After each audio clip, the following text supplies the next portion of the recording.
আর মুসলমানকে একটা দায়িত্ব দিয়েছেন যে ইসলামকে দুনিয়াতে প্রতিষ্ঠিত করতে হবে। রাসূলুল্লাহ সাল্লাল্লাহু আলাইহি ওয়াসাল্লাম কুরবানির সাথে নিজের জিন্দেগিকে চালিয়েছেন এবং নিজের সাথে সাহাবা রাদিয়াল্লাহু তাআলা আজমাইনকে দাওয়াতের মেহনতের সাথে লাগিয়েছিলেন এবং যারা বিরোধিতা করেছে তাদেরকে আল্লাহ তাআলা জালিম বলেছেন, আর যারা সহ্য করে এই মেহনতের মধ্যে লেগে থেকেছে তাদেরকে মজলুম বলেছেন। এই দুনিয়া ফয়সলা করার জায়গা না যে এই জায়গায় কেউ জিতে গেল সে কামিয়াব হয়ে গেল, এই জায়গায় যে হেরে গেল সে ধ্বংস হয়ে গেল। বিষয়টা এরকম না। ফয়সলা করার জায়গা হচ্ছে কিয়ামতের ময়দানে, যেদিন আল্লাহ তাআলার সামনে মানুষ অপমানিত হয়ে যাবে, সে নাকাম হয়ে যাবে। কারণ আল্লাহ আছে, আখিরাত আছে, মুহাম্মদ মুস্তাফা সাল্লাল্লাহু আলাইহি ওয়াসাল্লামের সত্তা আছে, যিনি আমাদের জন্য পিষে গেছেন, লুটে গেছেন, দাঁত ছড়িয়ে দিছেন, দাঁত ভেঙে ফেলছেন।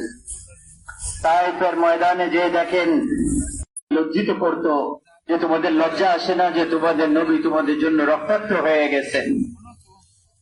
দুইবার আসমানে ফেরেশতা কাঁদছে, দুইবার আসমানে ফেরেশতা কান্নাকাটি করেছে।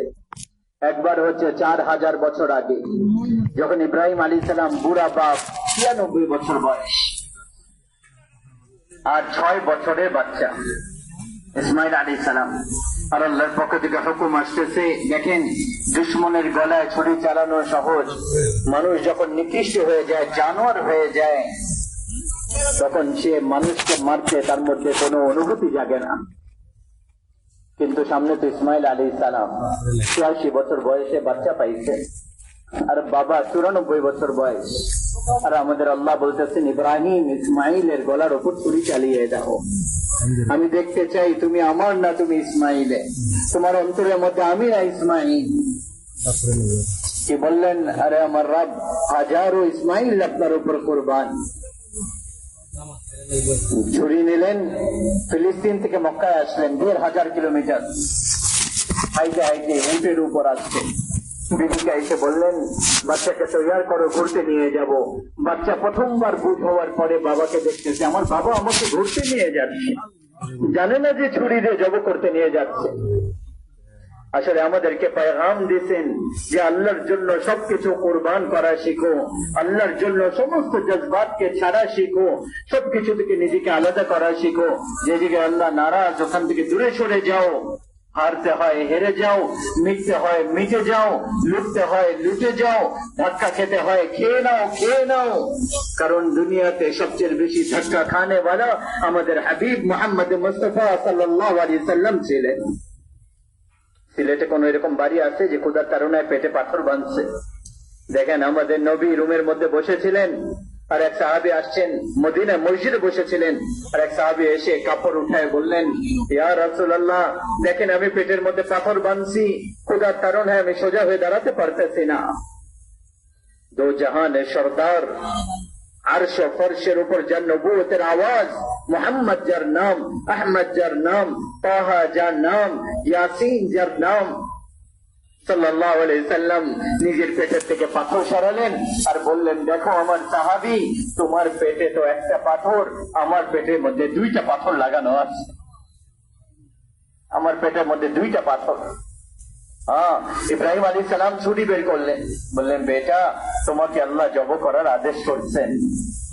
বেটা কি বললেন, বাবা তাড়াতাড়ি করেন, দেরি কেন করতেছেন? আমাদেরকে এই ঘটনা পৌঁছানোর জন্য এরকম ছেলে বানাও, এরকম বাবা হও।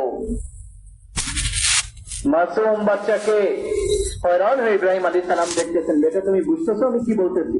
বললো, হ্যাঁ বুঝতেছি। আপনি বলতেছেন আপনি জব করবেন, তো আমি মরে যাব, আমি মরে গেলে আপনার জায়গায় আমি আল্লাহকে পাবো, আল্লাহ আপনার থেকে উত্তম, আর দুনিয়ার পরিবর্তে আমি জান্নাত পাবো, জান্নাত দুনিয়া থেকে উত্তম। তারপর মাসুম বাচ্চার মায়ের কথা মনে পড়লো, বললো, হ্যাঁ আমার মায়ের ব্যাপারে আমি বড় পেরেশান, সেই একটু কষ্ট পাবে আমি মরে গেলে। তো নিজের জামা করলো, আর জামা জামা খুলে নিজের বাবার হাতে দিল আর বলল, বাবা যখন আমি মরে যাব এই জামা আমার মাকে দিবেন, এটা তার আমার নিশানি তার কাছে থাকবে, যখন আমাকে স্মরণ করবে আমার জামা দেখে নিবে, আর আপনি আপনার জামা দিয়ে আমাকে এই জায়গায় দাফন করে দিবেন, আমাকে মক্কায় নিয়ে যাবেন না, কারণ আমার লাশ দেখে আমার মা বড় কষ্ট পাবে, আমাকে এখানে দাফন করবেন। আর আব্বা আমার হাত পাও বেঁধে দেন পিছন দিয়ে, যাতে করে সিলেটওয়ালাদেরকে পেগাম দেওয়া যায় আল্লাহর জন্য, এইভাবে কোরবানি করা যায়। আমরা টাকার জন্য মারামারি করি, পদবীর জন্য মারামারি করি, ক্ষমতার জন্য রক্তের পিপাসা হয়ে যায়। আমাদের জন্য মওত নাই, আখিরাত আমাদের সামনে নাই, জান্নাত কি নাই আমাদের সামনে, জাহান্নামকে নিভিয়ে দিতে পারছি কি? আমার জন্য কবরের টুকরা কি নাই? আপনার জন্য কি কবরের টুকরা নির্ধারণ করা নাই? মুনকার নাকির কি আমার কাছে আসবে না? মুনকার নাকির কি আপনার কাছে আসবে না? 96-94 বছরের বুড়া বাবা কষায়ের মতো নিজের বাচ্চার হাত পাও বাঁধতেছে। তবে ছেলে বলল, বাবা আমাকে উল্টা করে শোয়াবেন, সিধা না, আপনার দৃষ্টি আমার চোখের মধ্যে পড়বে, আপনার হাত কেঁপে উঠবে, আল্লাহর হুকুম পুরা করতে পারবেন না। না, ওয়াতাল্লাহু লিল জাবিন, উল্টা করে শোয়ালেন আর নিজের হাঁটু বাচ্চার কোমরের উপর রেখে তার মাথার চুল এরকম হাত দিয়ে উল্টা করে নিচে ছুরি ধরলেন। এক হাতের মধ্যে মাথার চুল, আরেক হাতের মধ্যে ছুরি, আর হাঁটু বাচ্চার কোমরের উপর, আর আসমানের দিকে তাকায় আছে। এই পুরা জগৎ হেলে উঠছে। ইব্রাহিম আলাইহিস সালামের দৃষ্টি আসমানের দিকে, ফেরেশতারা চিৎকার করে কান্নাকাটি শুরু করলো। তারা কি জানতো যে আগে কি হবে? ইব্রাহিম আলাইহিস সালাম বললেন, আল্লাহ আপনি কি আমার উপর নারাজ হয়ে গেছেন?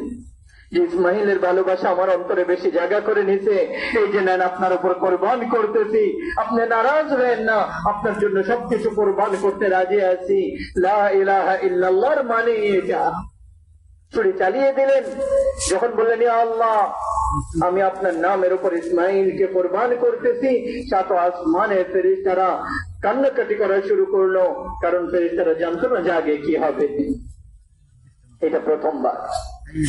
এর 4000 বছর পরে মুহাম্মদ বিন আব্দুল্লাহ তায়েফের ময়দানে পিছনে পাথর মারতেছে, আল্লাহ রসুল দৌড়াচ্ছেন, পিছনে পাথর মারতেছে, আল্লাহ রসুল পড়ে যাচ্ছেন, আবার উঠে দৌড়াচ্ছেন, পিছনে পাথর মারতেছে, আল্লাহ রসুল পড়ে যাচ্ছেন, আবার উঠে দৌড়াচ্ছেন। আল্লাহ রসুল বেহুশ হয়ে পড়ে গেলেন। যায়েদ ইবনে হারিসা আল্লাহ রসুলকে উঠায় বাগানে নিলেন। তারপর আল্লাহ রসুলের হোশ আসলো। আল্লাহ রসুল আল্লাহ তাআলার দরবারে দোয়া করলেন। ওই দোয়া শুনে সাত আসমানে ফেরেশতারা চিৎকার করে কাঁদছে। কি বলতেন? হে আল্লাহ, আজকে আমি আপনার কাছে অভিযোগ করতে চাই। আশকু ইলাইকা বারকা কুওয়াতি ওয়া কিল্লাতা হিলাতি ওয়া হাওয়ানি আলান নাস। হে আমার রব, আমি আজকে আপনার কাছে অভিযোগ করতেছি, আপনি আমাকে কাদের হাওয়ালা করে দিলেন, যারা আমাকে মেরে মেরে আমাকে রক্তাক্ত করে দিচ্ছে। আল্লাহ তাআলা গায়রাত, আল্লাহর আযাব হরকতে আসলো, ফেরেশতারা আসলো। হ্যাঁ দেখেন আমার ভাই ও দোস্ত, আমাদের নবীর মাফ করা দেখেন, আর তার আখলাক দেখেন, আমাদের নবীর আখলাক দেখেন। এই জায়গায় তো ছেলে মাকে মাফ করতে রাজি না, ভাই ভাইকে মাফ করতে রাজি না। ফেরেশতারা পাহাড়ে চলে আসছে, এসে বললো, ইয়া রাসূলুল্লাহ যদি আপনি অনুমতি দেন তাহলে 2 পাহাড়ের মধ্যেখানে এদেরকে চাক্কির মতো পিষে দিব, এদেরকে কিমা কিমা বানিয়ে দেব, এদেরকে শেষ করে দিব। তো আমাদের নবী বললেন, না না না না, আমি আশা করি এটা যদি এরা কেউ কলমা না পড়ে তাহলে এদের বংশের মধ্যে কেউ কলমা পড়নে वाला আসবে। আমি এদেরকে মাফ করে দিয়েছি, আমি এদেরকে মাফ করে দিয়েছি। আর হুসাইন রাদিয়াল্লাহু তাআলা জান দিয়ে নিজের শুলির উপর নিজের কল্লাকে ঝুলায় দিচ্ছে। এই জগতের সবচেয়ে উত্তম রক্ত পানির মতো জমিনের মধ্যে প্রবাহিত হয়েছে। জালেম আর মাজলুমের কাহিনী ঘটনা এগুলো নতুন না, অনেক পুরান। কিন্তু মজলুম কোনদিন নাকাম হয় না, জালিম কোনদিন কামিয়াব হয় না। মজলুম বনে যাই, হুসাইন রাদিয়াল্লাহু তাআলার সাথী হয়ে যাব, জালেম হব তাহলে ইয়াজিদের সঙ্গ দিতে হবে। দেখেন না, পুরা বছর ইয়াজিদের উপর মানুষ লানত করে, কিন্তু জুলুম করনেওয়ালা স্মরণ রাখো, ইয়াজিদের সাথে তোমাকে দাঁড়া করানো হবে। ইয়াজিদের সাথে দাঁড়ানো কে পছন্দ করবে? মজলুম হয়ে যান। আল্লাহর রসুলের বাচ্চাদেরকে জব করা। আল্লাহ রসুল ঘরে ঢুকতেন, আল্লাহ রসুল ঘরে ঢুকতেন আর আল্লাহ রসুল ঘোড়ার মতো ঘরের মধ্যে ঘোড়া হয়ে যাইতেন, আর দুই বাচ্চাকে নিজের পিঠের উপর বসাইতেন আর রুমের মধ্যে ঘুরতে থাকতেন। আর পিছনে মুখ ফেরায় বলতেন, বলো তোমাদের যানবাহন কেমন? এক কথার উপর হযরত হুসাইন নিজের জান বাঁচাইতে পারতেন, নিজের মাল বাঁচাইতে পারতেন, বাচ্চাদেরকে বাঁচাইতে পারতেন, মেয়েকে বাঁচাইতে পারতেন, সবকিছু বাঁচাইতে পারতেন। যে হ্যাঁ, আমি জালেমের সাথ দিতেছি, বাস এতটুকু বলার দেরি ছিল। আমি জালেম ইয়াজিদের সঙ্গ দিতেছি, বাইআত করতেছি। বলছে না, আমি আলে রসুল, আমি জগত হতে পারি, কিন্তু আমি জালেমের সঙ্গ কোনোদিন দিতে পারবো না। আমার বাচ্চাদেরকে জব করে ফেলো, এদেরকে টুকরা টুকরা করে ফেলো, আমাকে টুকরা টুকরা করে ফেলো, কিন্তু আমি জালেমের সঙ্গ দিতে পারবো না। সবকিছু করে ফেলো, কিন্তু এটা হইতে পারবে না যে আমি হুসাইন জালেমের হাতে হাত দিব। এই জন্য জালেম হওয়া যাবে না, জালেমের সঙ্গ দেওয়া যাবে না। মজলুম হবেন, হুসাইনের সঙ্গী হয়ে যাবেন। কিয়ামতের ময়দানে আল্লাহ রাসূল ডাকবেন, যেদিন হযরত হুসাইনের মাথায় মুকুট পরানো হবে, ওই দিন ইনশাআল্লাহ আপনাদের মাথায়ও মুকুট পরানো হবে। আপনাদের জন্য আমাদের নবী হাউজে কাউসারে পানি পান করাবেন। বাস মওত পর্যন্ত সবর করতে হবে, যেরকম হযরত হুসাইন সবর করছেন, কেটে গেছেন, ওনার মাথা কেটে বর্ষার উপর উঠানো হয়েছে। ওনার মেয়েদেরকে বন্দি করে তাবুতকে নিয়ে যাওয়া হয়েছে, আল্লাহর রাসূলের মেয়েদেরকে, আপনার আমার মেয়েদেরকে না, আল্লাহর রাসূলের মেয়েদেরকে বন্দি করে তাবুতকে নিয়ে যাওয়া হয়েছে। আল্লাহর রাসূলের কারা করছে? কাফেররা না মুসলমানরা? মুসলমানরা মুসলমানদের সাথে, আল্লাহর রাসূলের পরিবারের সাথে। মেয়েরা দেখছে আল্লাহর রাসূলের নাতির মাথা 16 জন আল্লাহর রাসূলের ডাইরেক্ট রক্তের, তাদেরকে বর্ষার উপর উঠানো হয়েছে। হযরত যায়েনব বললেন, ওয়া মুহাম্মদ, আরে মুহাম্মদ সাল্লাল্লাহু আলাইহি সাল্লাম, আজকে আসেন, দেখেন আপনার বাচ্চাদের সাথে আপনার উম্মত কি করে ফেলছে। হাদা হুসাইনুম বিল আরা, আজকে আপনার হুসাইনের বরযাত্রী যাচ্ছে। মুজাম্মিলুম বিদ্দিমা, সে রক্ত দিয়ে নিজের পোশাক পরিধান করেছে। মুকাত্তাউল আযা, নিজের রক্ত, নিজের শরীরের গোশতের টুকরা দিয়ে হাড় বানানো হয়েছে। নিজের মাথাকে বর্ষার উপরে উঠিয়ে বরযাত্রীর আগে আগে যাচ্ছে। বানাতুকা সাবায়া, আপনার মেয়েরা বন্দী হয়ে গেছে। ওয়াজুররিয়াতুকা মুকাত্তালা, আর আপনার সন্তানরা জব হয়ে বসে এসে বলতে লাগলো, আমি বদলা নিয়ে নিচ্ছি, আমার দুশমনকে আমি শেষ করে দিচ্ছি। কি ইবনে জিয়াদের মৃত্যু আসে নাই? ইবনে জিয়াদ মরে নাই? মজলুম মরে গেছে তো জালিম বেঁচে থাকবে? খুনি বেঁচে থাকবে? না না না না, আমাদের আল্লাহ জীবিত, সালামত কায়েম ফয়সালা করার জন্য একদিন আসবেন।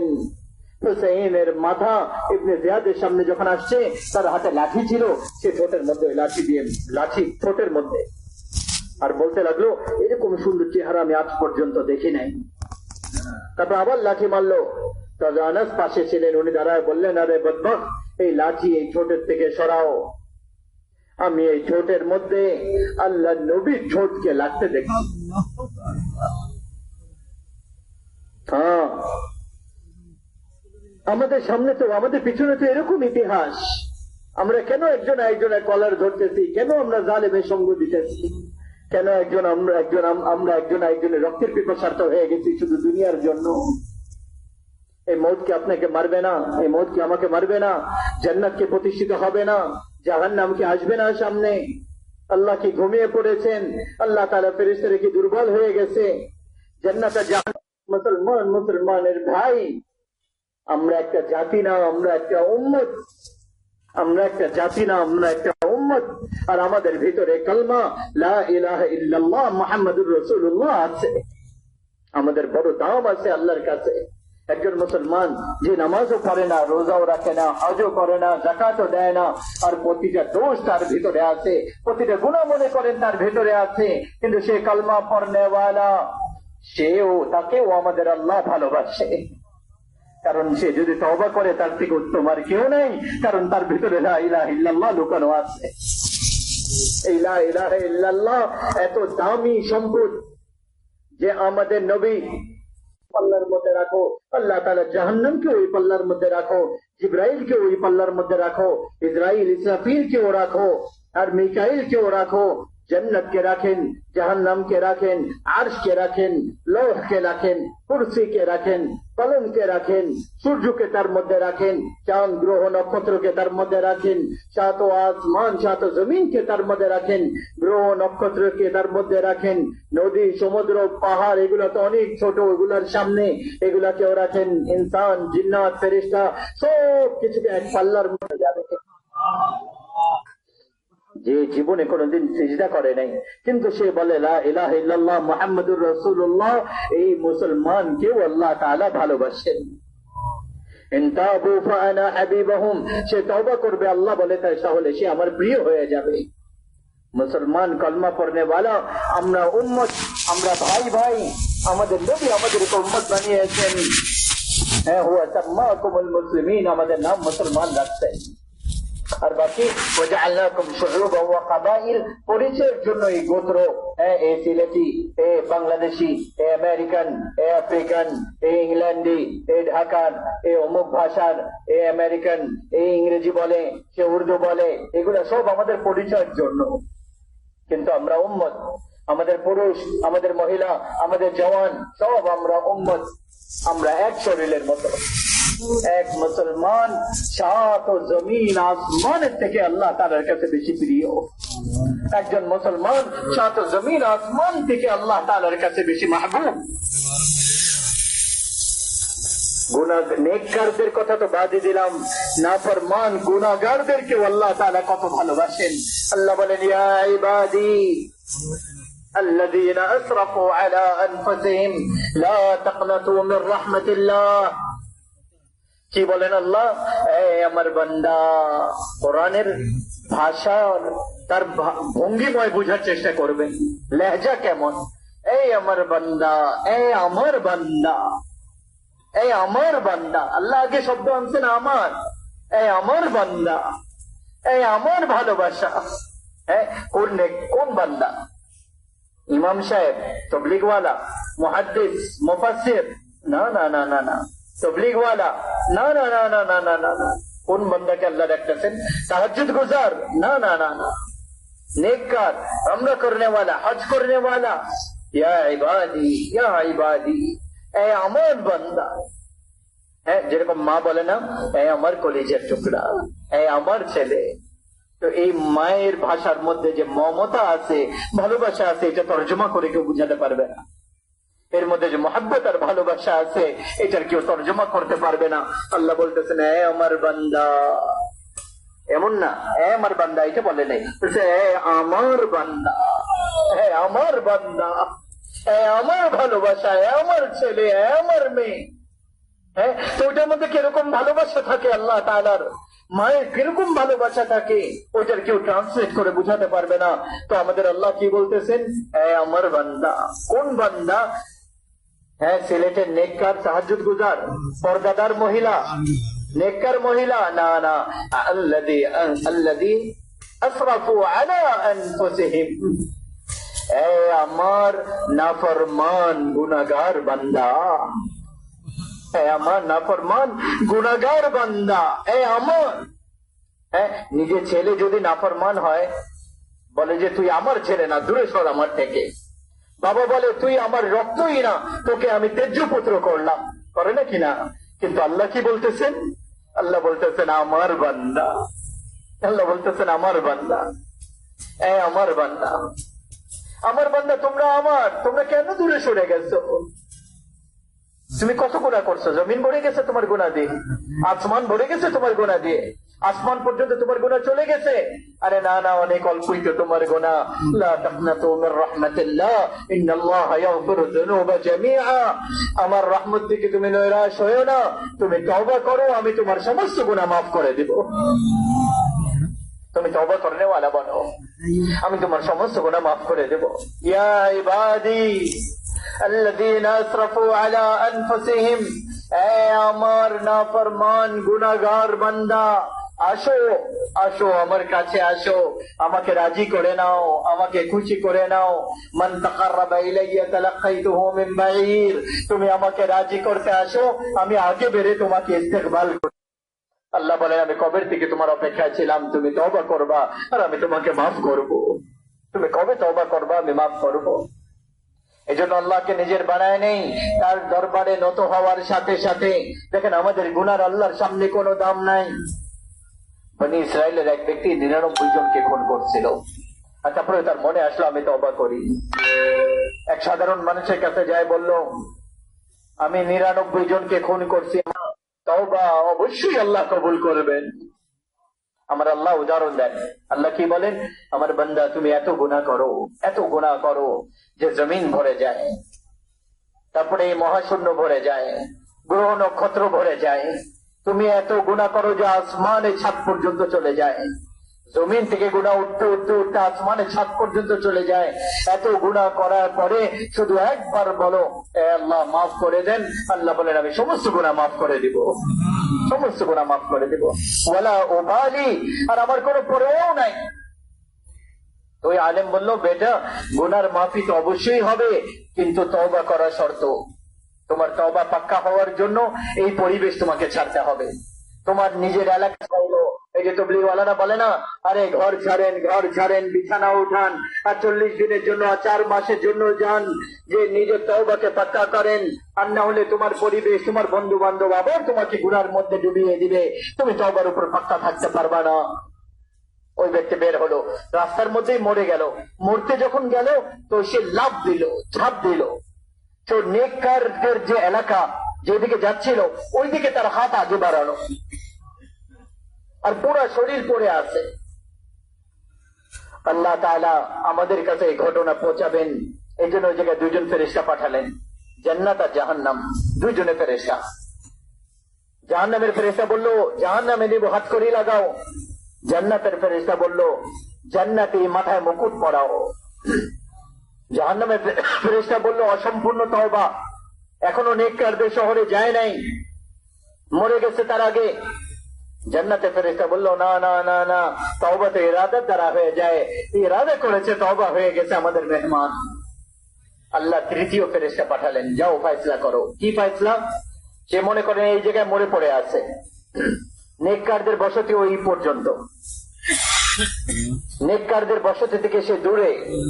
আল্লাহ কি বললো, মাপো, যদি নিজের বাড়ির কাছে জাহান্নামওয়ালারা নিয়ে যাও, আর যদি নেককারদের বাড়ির এলাকার কাছে তাহলে জান্নাতওয়ালারা নিয়ে যাও। এটা আল্লাহর ফয়সালা। কি হয়েছিল, সে আসলে নিজের বাড়ির এলাকার কাছে ছিল আর নেককারদের থেকে দূরে ছিল। যখন মাপতে লাগলো তো আল্লাহ তাআলা নেককারদের এলাকার যে জমিন, ওই জমিনকে আল্লাহ তাআলা বললেন যে ছোট হয়ে যাও, কাছে চলে আসো। আর ঘরে যে জমিন ছিল আল্লাহ তাকে বলে দূরে চলে যাও। দূরের জমিন, ঘরের জমিনকে দূরে করে দিল, নেককারদের জমিন কাছে করে দিল। যখন মাপা হলো তো দেখা গেল সে নেককারদের জমিনদের কাছে। আল্লাহ বলল নিয়ে যাও জান্নাতে, একে আমি মাফ করে দিচ্ছি। আরে তো বনি ইসরায়েলের মানুষ ছিল, আমরা তো মোহাম্মদ মুস্তাফা সাল্লাল্লাহু আলাইহি ওয়াসাল্লামের উম্মত। বনি ইসরায়েলের এক ব্যক্তি যার নাম ছিল কিফল, সে প্রতিদিন রাত্রে বেলা নতুন মেয়ে নিয়ে আসতো হারাম কাজ করার জন্য, আর মদ খাইতো আর ব্যভিচার করত। এক রাতে একটা মেয়েকে 60 দিনার দিয়ে নিয়ে আসলো। 60 দিনার মানে 30 ভরি স্বর্ণ। এক রাতের জন্য 30 ভরি স্বর্ণ দিয়ে নিয়ে আসছে। যখন রুমে গেল দেখলো ওই মেয়েটা কাঁদতেছে। তো কিফিল বললো তুমি কেন কাঁদতেছো? আমি জোর করে তো আনি নাই। ওই মেয়ে কাঁদতে কাঁদতে বললো, কিফিল আমি নোংরা মেয়ে না, আমি ইজ্জতদার ঘরের মেয়ে, কিন্তু ক্ষুধার কারণে আমি এই জায়গায় আসতে বাধ্য হয়েছি। দেখেন যখন মালদাররা যাকাত দেওয়া বন্ধ করে দেয়, গরিবদের মেয়েরা নিলাম হয়ে যায়। এই জন্য মালদারদেরকে বলি, যাদেরকে আল্লাহ সম্পদ দিতে আল্লাহর নামে খরচ করেন, গরিবদের মেয়েদের সম্মান বাঁচবে। কিফিল যখন দেখলো আর শুনলো আর ওই মেয়ের চোখের পানি দেখলো, তো ওই কিফিলের পাথর মন, ওই চোখের পানি কি কাজ করলো, কিফিলও কাঁদতে লাগলো আর বলতে লাগলো, বোন যেই সম্মানের সাথে তুমি আসছো ওই সম্মানের সাথে ফিরত চলে যাও। আর আমি বড় নোংরা মানুষ, আমি বড় গন্দা মানুষ, আমি তোমার চোখের পানির কারণে তওবা করতেছি, তুমি আমার জন্য দোয়া করো, আল্লাহ আমাকে মাফ করে দে। আর তুমি চলে যাও তোমার বাড়িতে তোমার ইজ্জতের সালামতের সাথে। এই যেই 30 দিরহাম, যেই 30 ভরি স্বর্ণ তোমার জন্য নির্ধারণ করেছিলাম ওইটা দিয়ে দিল। আর সে জানে না কি হবে। সকালবেলা দেখা গেল কিফিল মরে গেছে, যৌবনে কিফিল মরে গেল। কিফিল জানতো না যে তার জীবনের কয়েক ঘন্টা বাকি আছে। পুরা জীবন মদ আর জিনার মধ্যে অতিবাহিত হয়েছে, কয়েক ঘন্টা আগে তওবা করছে। তো আমাদের আল্লাহ কি করলেন? আরে আমার ভাই দোস্ত, আল্লাহর বনে যাই, হাত জোরে বলতেছি আল্লাহর বনে যাই। আল্লাহকে নিজের বানিয়ে নেই, আল্লাহকে নিজের বানিয়ে নেই, আল্লাহকে নিজের বানিয়ে নেই, আল্লাহর হয়ে যাই, আল্লাহর বন্ধু হয়ে যাই, আল্লাহকে নিজের বন্ধু বানিয়ে নেই, আল্লাহর সামনে মাথা নত করি, একজন আরেকজনের সাথে মহাব্বত করি। এই ব্যক্তি এরকম ছিল, কালকে যদি কেউ তার লাশ দেখতো তার লাশকে কেউ কাঁধা দিত না, তার আপন মানুষরাও তাকে বদদুয়া করত। এরকম জালেম বদমাশ নাফরমান ছিল। কিন্তু হ্যাঁ আমার ভাই দোস্ত, কিফিল মুসা আলাইহিস সালামের উম্মতি ছিল। আরে আমি তো মুহাম্মদ মুস্তাফা সাল্লাল্লাহু আলাইহি সাল্লামের উম্মতি, আমরা তো মুহাম্মদ সাল্লাল্লাহু আলাইহি সাল্লামের উম্মতি। আমাদের পেছনে মুহাম্মদ মুস্তাফা সাল্লাল্লাহু আলাইহি সাল্লামের চোখের পানি আছে, আল্লাহর রাসূলের দোয়া আছে আমাদের জন্য, ফরিয়াদ আছে আমাদের জন্য। এই বনি ইসরাইলের গুনাহগারের জন্য কি করলেন আল্লাহ তাআলা? যদি এই ব্যক্তি সকালবেলা পাওয়া যেত মৃত এই অবস্থায়, তাহলে কেউ তার লাশ দাফন কাফন করত না, তাকে পাথর দিয়ে মেরে দাফন করে দিত। যখন সকাল হলো তো মানুষ দেখলো কিফিলের দরজার উপর অনেক বড়, যেরকম বড় ব্যানার হয় না, এরকম পুরা ব্যানারের মতো লাগানো, কিফিলের দরজার উপর লেখা ইন্নাল্লাহ ক্বাদ গাফারা লিল কিফলি।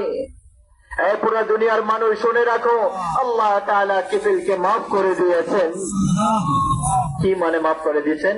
মানে যাও তার জানাজা পড়ো, তার কাফন পরাও, তাকে গোসল দাও, আমি আল্লাহ কিফিলকে মাফ করে দিচ্ছি। এই জন্য আমার ভাই দোস্ত, আমাদের আল্লাহ তাআলার সাথে আমাদের সম্পর্ক করি, আল্লাহ তাআলার সাথে সম্পর্ক বনে তওবার সাথে, তার দরজার উপর হাজিরি দেওয়ার সাথে, আর মুহাম্মদ মুস্তাফা সাল্লাল্লাহু আলাইহি সাল্লামের গোলামের সাথে। আল্লাহ তাআলা একজনকে ভালোবাসেন, উনি মুহাম্মদুর রাসূলুল্লাহ। একজনকে উনি ভালোবাসেন, উনি মুহাম্মদুর রাসূলুল্লাহ। একজনকে নিজের হাবিব বানিয়েছেন, উনি মুহাম্মদুর রাসূলুল্লাহ। একজনকে খাতামুল আম্বিয়া বানিয়েছেন, উনি মুহাম্মদুর রাসূলুল্লাহ। একজনকে হাবিবুল্লাহ বানিয়েছেন, উনি মুহাম্মদুর রাসূলুল্লাহ। একজনকে পুরো জগতের নবী বানিয়েছেন, উনি মুহাম্মদুর রাসূলুল্লাহ। একজনকে রাহমাতুল লিল আলামিন বানিয়েছেন, উনি মুহাম্মদুর রাসূলুল্লাহ। একজনকে শাফিয়ে মাহশর বানিয়েছেন, উনি মুহাম্মদুর রাসূলুল্লাহ। একজনকে ইসাকিয়ে কাউসার বানিয়েছেন, উনি মুহাম্মদুর রাসূলুল্লাহ। একজনের হাতে জান্নাতের চাবি দিয়েছেন, উনি মুহাম্মদুর রাসূলুল্লাহ। একজনের জন্যই জান্নাতকে সাজানো হচ্ছে, আর উনি ছাড়া জান্নাতের দরজা কোনোদিন খোলা হবে না, এটার ঘোষণা করেছেন উনি মুহাম্মদুর রাসূলুল্লাহ। আল্লাহ তাআলার সাথে সম্পর্ক করার, দেখেন ওইটা আপনি হন, ওইটা আমি হই, ওইটা পুরুষ হোক, ওইটা মহিলা হোক, গরিব হোক ধনী হোক, সবার জন্য একটাই রাস্তা, একটাই রাস্তা। ওইটা হচ্ছে, দেখেন আমার ভাই ও দোস্ত, গরিব বলেন বড়লোক বলেন, সবার জন্য একটাই রাস্তা, ওইটা হচ্ছে হযরত মুহাম্মদ মুস্তাফা সাল্লাল্লাহু আলাইহি সাল্লামের গোলামের মধ্যে আসতে হবে, ওনার তরিকার মধ্যে আসতে হবে, ওনার জিন্দেগিকে নিজেদের জিন্দেগি বানাইতে হবে। আমাদের নবীর জিন্দেগি আল্লাহ তাআলা হেফাজত করে আমাদের কাছে পৌঁছাইছেন। এই জগতের সবচেয়ে উত্তম, সবচেয়ে বারকার, সবচেয়ে আজমাল, সবচেয়ে আবহা, সবার থেকে আনওয়ার, সবার থেকে পরিপূর্ণ, সবার থেকে সবার থেকে কামাল ওয়ালা, জামাল ওয়ালা, হুসন ওয়ালা মুহাম্মদ বিন আব্দুল্লাহ বিন আব্দুল মুত্তালিব বিন হাশিম বিন আব্দ মুনাফ বিন কুসাই বিন কিলাব بن مرة بن كعب بن لؤي بن غالب بن فهر بن مالك بن نزر بن كنانة بن خزيمة بن مدركة بن إلياس بن نزر بن نزار بن معد بن عدنان بن أود بن هميسة بن سلمان بن أوس بن بوز بن قموان بن عبيد بن عوام بن ناشد بن حزام بن بلداس بن يدلاف بن طابخ بن جاحم بن ناحش بن ماحي بن عيفي بن عبقر بن عبيد بن الدعاء بن حمدان بن سنبر بن يسربي بن يحزن بن يلحن بن إرعوى بن عيزي بن ذيشان بن عيسر بن أقناد بن إيهام بن مقصر بن ناحد بن زارع بن مزي بن عوض بن عيرام بن قيدار بن إسماعيل بن إبراهيم بن آزر بن راحو بن سروج بن رعو بن فائد بن عابر بن أرفخشاد بن سام بن نوح بن لامق بن متوسالح بن إدريس بن يرد بن ملهلئيل بن قينان بن آنوش بن شيث بن آدم عليه الصلاة والسلام এটা হচ্ছে আমাদের নবীর নসব নামা, আমাদের নবীর বাপ দাদার নাম। দুনিয়াতে কোন সর্দারের বাপ দাদার নাম এইভাবে আল্লাহ হেফাজত করেন নাই, কোন বাদশার নসব নামা হেফাজত নাই, কোন বাদশাহ মন্ত্রী মিনিস্টারের নসব নামা হেফাজত নাই। উনি মোহাম্মদ মুস্তাফা, উনি মোহাম্মদ, উনি আহমদ, উনি মাহি, উনি হাশির, উনি আকিব, উনি ফাতিহ, উনি খাতিম, উনি আবুল কাসিম, উনি তাহা, উনি ইয়াসিন। হ্যাঁ, যিনি উম্মতের জন্য যত বেশি আমাদের নবী কামছেন, নিজের উম্মতের জন্য এত বেশি কেউ কামদেন নাই। দেখেন, এই উম্মতকে বানানোর জন্য ওই নবী এত কষ্ট করছেন, কোন নবী এত কষ্ট করেন নাই। কোন নবী এরকম ইয়তীম জন্ম নেন নাই, কোন নবী এরকম গরিবী অবস্থায় জন্ম নেন নাই যে কোন মহিলা দুধ পান করানোর জন্য নিতে তৈয়ার না। কোন নবীর মাকে আল্লাহ তাআলা এই সময় মৃত্যু দেন নাই, যেরকম আমাদের নবীর মাকে আল্লাহ তাআলা উঠায় নিয়েছেন। এত ছোট বেলায় মৌত দেন নাই কোন নবীর মাকে, যেরকম আমাদের নবীর মাকে আমাদের আল্লাহ এরকম ছোট বয়সে, মাত্র 6 বছর বয়স, মায়ের পেটের মধ্যে 2 মাসে যখন ছিল তখন বাবা ইন্তেকাল করে গেছে। জন্ম নিয়েছেন জানেন না বাবাকে, বাবাকে দেখেন নাই। 6 বছরে যখন হয়েছেন সবকিছু মা, তখন মাই মা, বাবাও মা, মাও মা। কোনো বোন নাই তো বোনও মা, কোনো ভাই নাই তো ভাইও মা। 6 বছরের বাচ্চার বন্ধুকে বন্ধুও মা, সবকিছুই মা। মায়ের কোল, মা খাওয়াচ্ছে, মা ঘুম পাড়াচ্ছে, মা হাত ধরে চালাচ্ছে, মা বসাচ্ছে। আমাদের নবী তো মায়ের প্রয়োজন ছিল যে আমাদের নবী জওয়ান হতো, বিবাহ করতেন, বাচ্চা দুনিয়াতে আসতো, তারপরে মাকে আল্লাহ দুনিয়া থেকে নিয়ে যাইতেন। কিন্তু কোরবান যাই, আমাদের নবীর বয়স মাত্র 6 বছর। আর মদিনায় গেছেন নিজের মায়ের সাথে, নিজের স্বামীর কবর জিয়ারত করার জন্য। হযরত আমিনা গেছেন, 1 মাস ওই জায়গায় থাকছেন, ফেরত আসা শুরু করছেন। আবওয়া নামক জায়গায় 3 ব্যক্তি মাত্র, উম্মে আইমান, আমাদের নবী আর আমাদের নবীর মা, 3 জন ব্যক্তি। আমি 10-12 বছর আগে আবওয়াতে গেলাম, যেখানে হযরত আমিনার খবর। ওই জায়গায় এক আরব আমাদেরকে নিয়ে গেল, কেউ চিনেও না, একদম মরুভূমির ভেতরে, বড় কঠিন অবস্থা। ওইখানে সাধারণ ভাবে হেঁটে যাওয়াও সম্ভব না। আমাদের নবীর মাকে আল্লাহ তাআলা এরকম জায়গায় মৌত দিলেন যেখানে আশেপাশে আজকালও কোনো বাড়ি ঘর নাই। ওই জায়গায় 1400 বছর আগের কথা চিন্তা করেন যে কি অবস্থা ছিল। চারোদিকে যত দূর চোখ যায় কালো পাহাড় আর কালো পাহাড় আর কাঁটাদার ঝাড়ি আর ছোট ছোট গাছ, আর তার মধ্যে বড় বড় পাথর আর মরুভূমির ময়দান আর কালো পাহাড় চারোদিকে। এখনো ওই জায়গায় মানুষ নামের কোন নাম নাই। 1400 বছর আগে যখন চিন্তা করেন, আমাদের নবী 25 বছর বয়স, যখন আমাদের নবীর মায়ের 25 বছর বয়স, বুকের মধ্যে চাপ দিয়ে ধরলেন আর সামলায় নিত। যদি মক্কা ইন্তেকাল করতেন তাহলে দাদা বাড়ি কেউ সামলায় নিত। কিন্তু আমাদের আল্লাহ এটা কি করলেন আমাদের নবীর সাথে? আসলে আমাদের কাছে একটা পেগাম পৌঁছাইছেন যে দেখো আমাদের তোমাদের নবীর সমস্যাগুলাকে চিন্তা করো, তোমরা সহ্য করে নাও, নত হয়ে যাও। আল্লাহ তার রাসূলের রাজকে রাজি করার জন্য সবর করো, তাহলে তোমাদের মাথার মধ্যে সম্মানের মুকুট পরিধান করানো হবে।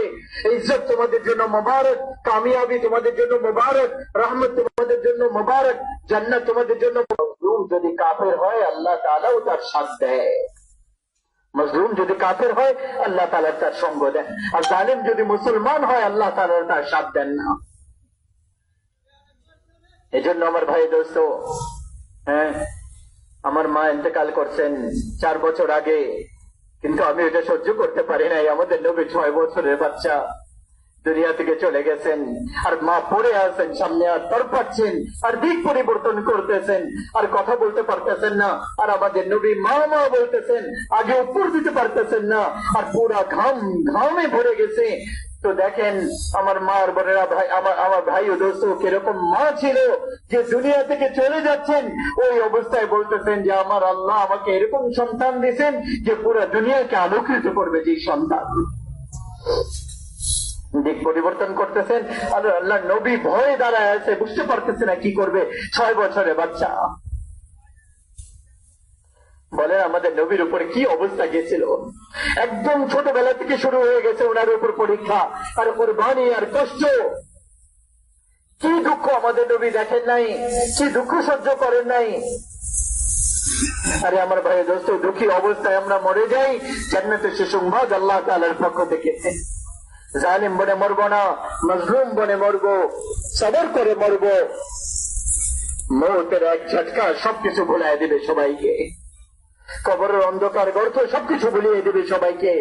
তো আমাদের নবী তখন চিৎকার করে বলতেছিলেন মা মা। তো আমাদের আল্লাহ রাসূলের মা আর কোনো উত্তর দেন নাই।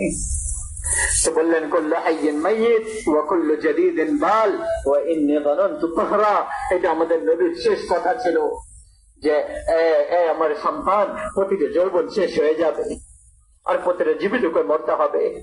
আর আমার মনে হচ্ছে আমার সময় পুরা হয়ে গেছে, কিন্তু আমি একটা বাচ্চাকে জন্ম দিয়েছি যে পুরো জগৎকে আলোকিত করে দিবে, পুরো জগৎকে আলোকিত করে দিবে। আর জান বের হয়ে গেছে, আর আমাদের নবী মায়ের বুকের উপর মাথা রেখে চিৎকার করে কাঁদতেছিলেন। কেউ চোখের পানি মুছনেওয়ালা নাই। এক গোলাম, এক বান্দি ছিলেন উম্মে আইমান। উনি কিছু পাথর উঠায় এই পাথর দিয়ে এরকম কবর বানাইছেন, 40-50 ফুট উঁচা পাথর। ওখান থেকে নিচে নামলেন যাওয়ার জন্য, দেখলেন আল্লাহ নবী পিছনে নাই। 6 বছরের বাচ্চা কোথায় গেল? উম্মে আইমান আবার পিছনে গেলেন, উঠতে আবার পাহাড়ের উপর উঠলেন, দেখলেন আল্লাহ নবী মায়ের কবরকে এরকম জড়ায় ধরে চিৎকার করে কাঁদতেছে। আল্লাহ নবী 6 বছরের বাচ্চা মায়ের কবরকে জড়ায় ধরে কাঁদতেছে। উম্মে আইমান যখন কাছে গেলেন, এটা শুনলেন। আমাদের নবী বলতেছিলেন আম্মা, আপনি তো জানতেন যে আপনি আমার ছাড়া আর কেউ নাই, আপনি আমাকে ছেড়ে চলে গেলেন। আমরা তার উম্মতি আমার ভাই দোস্ত, যে মায়ের কোলের থেকে কষ্ট আর কুরবানি করা শুরু করছে। আর আমরা নিজেদের খুশির জন্য অন্যের আলোকে নিভিয়ে দিচ্ছি। আমরা নিজের ঘর আবাদ করার জন্য অন্যদের ঘরকে আবাদ করতেছি, অন্যদের ঘরকে খালি করার জন্য নিজের ঘরকে আবাদ করতেছি। আমরা কি মরবো না? জাহান্নাম নাই আমাদের সামনে, জান্নাত নাই আমাদের সামনে। যা ইচ্ছা তাই করে মরে যেতে পারবো, আল্লাহর সামনে দাঁড়াইতে হবে না। এই জন্য আমার ভাই দোস্ত, সবর করে মরে যাই, আল্লাহকে রাজি করতে যাই। আমাদের নবী মওত পর্যন্ত কত কোরবানি আর কত কষ্ট করছেন, যাতে করে আল্লাহ তাআলার সাথে মানুষের সম্পর্ক হয়ে যায়। আর আজকে আমরা দুনিয়ার সম্পর্কের জন্য আল্লাহকে কোরবান করতেছি। দুনিয়াকে কোরবান করা যাবে, আল্লাহকে কোরবান করা যাবে না আমার ভাই দোস্ত। দো জাহানে সরদার রাসূলুল্লাহ সাল্লাল্লাহু আলাইহি ওয়াসাল্লাম, মুহাম্মদ মুস্তাফা সাল্লাল্লাহু আলাইহি ওয়াসাল্লাম মায়ের কবরকে জড়ায় ধরে চিৎকার করে কাঁদতেছেন। আর আল্লাহ তাআলা দেখতেছেন আর বলতেছেন যে হ্যাঁ, আমি তোমাকে দিয়ে মওত পর্যন্ত তোমার দ্বারা কোরবানি আর সবরের উপরেই তোমাকে দেব। যেদিন দুনিয়া থেকে গেছেন ওই দিন ঘরের মধ্যে এতটুকু কপিতে তেল নাই যে কপি আলোকৃত করে ঘরের মধ্যে খাবার খেতে পারবে। দাঈ ইলাল্লাহ সিরাজাম মুনীর, হাদি, মাহদি, है राशिद रशीद उन्हें नासिर उन्हें मकसूर उन्हें आमिर उन्हें नाही उन्हें महदी उन्हें उन्हें कुरैशी उन्हें मदनी उन्हें मक्की उन्हें हिजाजी उन्हें मोहम्मदुर रसूलुल्लाह सल्लल्लाहु अलैहि वसल्लम उन्हें मोहम्मदुर रसूलुल्लाह सल्लल्लाहु अलैहि वसल्लम মায়ের কবরকে জড়ায় ধরে বলতেছে যে মা আপনি তো জানতেন যে আপনি ছাড়া আমার আর কেউ নেই, আপনি আমাকে ছেড়ে কোথায় চলে গেলেন? अपना আমি ছাড়া আপনি ছাড়া আমি কোথায় যাব? উম্মে আইমান আল্লাহ রসুলকে ধরলেন, বলে উঠো বেটা মোহাম্মদ, হ্যাঁ উঠো বেটা মোহাম্মদ, আর বললেন আপনি আমাকে ছাড়েন, আমি আমার মা ছাড়া কোথাও যাব না। উম্মে আইমান ওনাকে টান দিয়ে ধরে গলার মধ্যে জড়ায় ধরে নিয়ে মক্কা পর্যন্ত আমাদের নবী কিভাবে গেছেন আল্লাহই জানেন। কিরকম চোখের পানি ফেলছেন আর কিরকম কষ্ট করছেন, যে পাহাড়ও কাঁদছে, আবওয়ার পাহাড় কাঁদছে, আবওয়ার ময়দান কাঁদছে, আবওয়ার মাটি ভিজে গেছে। আর এই পেগাম আমাদের কাছে পৌঁছেছে যে মুহাম্মদ মুস্তাফা সাল্লাল্লাহু আলাইহি ওয়াসাল্লাম যেরকম সত্তার উপর যদি কষ্ট আর কুরবানি আসতে পারে, তাহলে উম্মতের উপরেও আসবে। তখন তোমরা নাফরমানির রাস্তা অবলম্বন করো না, ফরমাবরদারির রাস্তা অবলম্বন করো। এই সাবক আমাদের কাছে পৌঁছানোর জন্য যে যেই অবস্থায় আসে আল্লাহ তার রসুলকে ছাড়া যাবে না। আমরা রাজি আছি না সবাই ইনশাআল্লাহ? আল্লাহ তার রসুলকে রাজি করে দুনিয়া থেকে যাব, শয়তানকে নফসে কোনোদিন রাজি করবো না। এই জন্য পুরা দুনিয়ার কোনায় কোনায় মানুষের কাছে যাওয়া, নিজেও তওবা করা, আর পুরা দুনিয়ার মানুষকে যে তওবা করানো। আমার ভাই দোস্ত, এই তবলিগের মেহনত, যে তবলিগের মেহনতের দায়িত্ব আল্লাহর রসুল আমাদের উপরে দিয়ে গেছে, এই মেহনত করতে সবাই রাজি আছে ইনশাআল্লাহ? কে কে রাজি আছে দাঁড়ায় বলেন আমার ভাই দোস্ত? রাজি আছে ইনশাআল্লাহ? মত পর্যন্ত মেহনতকে করবো, আর এটাকে নিজের জিম্মেদারি বানাবো। এটার উপর যে কোরবানি আসবে ওইটার উপর জান আর মাল লাগাবো ইনশাআল্লাহ। সবাই রাজি আছে ইনশাআল্লাহ? পিছনে সবাই দাঁড়াইছে, সবাই দাঁড়ায় নিয়ত করেন, আল্লাহ তাআলা আপনার আমার নিয়তকে কবুল করেন, মত পর্যন্ত এই মেহনতকে করে তৌফিক দান করেন ইনশাআল্লাহ। বসে আমার ভাই দোস্ত ক্ষেত্রে সবাই নাম দিব, এই মজমার মধ্যে নগদ মজমা তৈয়ার করবো। আর যারা তৈয়ার হয়ে আসছে তারা তো আসছেই, যারা তৈয়ার হয়ে আসে নাই তাদেরকেও আমরা তৈয়ার করবো। বসেন আমার ভাই দোস্ত, বসেন মাশাআল্লাহ, বসেন। সবাই নিয়ত করতেছে ইনশাআল্লাহ নগদের মজমা থেকে বের হওয়ার নিয়ত করি আমার ভাই দোস্ত। বছর 4 মাস থেকে এখনই ভাই, প্রতি বছর 4 মাসের জন্য